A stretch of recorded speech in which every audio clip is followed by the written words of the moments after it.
This wasn't the best night of my life, but in my view it is a good morning. Despite all the difficulties of the talks process, we were able to agree on the most important things. By the way, I believe the talks lasted so long because Kiev authorities unfortunately still refuse to have direct contacts with representatives of Donetsk and Lugansk People's Republics. Although these republics haven't been recognized yet, we should act according to the present realities.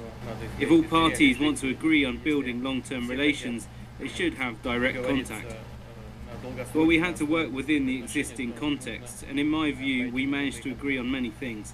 Firstly, we have agreed on ceasefire as of the 15th of February 2015, 12 AM local time.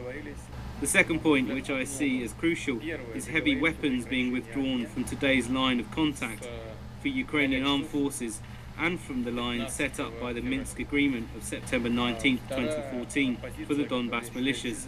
Then there were a range of issues related to long-term political settlement consisting of several points. Firstly, constitutional reform that should take into consideration the legitimate rights of people living in Donbass. There were also border issues in coordination with the Donbass militias, humanitarian issues, and the implementation of the previously adopted law on special status of these territories, Donetsk and Lugansk.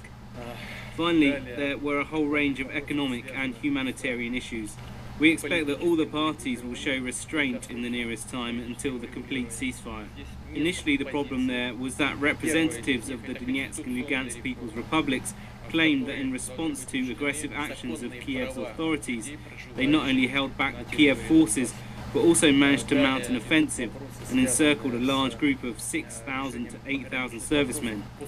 They believe that this group will lay down arms and cease resistance. However, we call on both sides to exercise restraint and make sure that the separation of troops goes smoothly to avoid any further unnecessary bloodshed and casualties.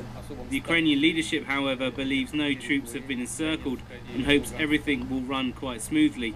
Initially, I had my doubts, which I'm ready to share with you. Logically speaking, if indeed the troops have been encircled, they will try to break free, while those outside the encirclement will try to clear a passage for their fellow servicemen to escape.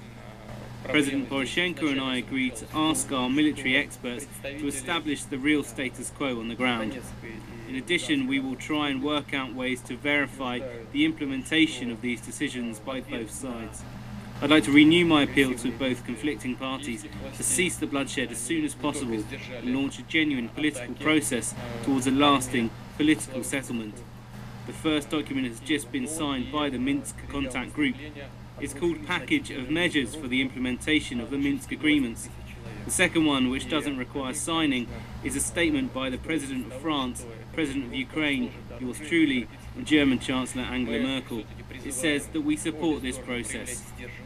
Thank you for your attention.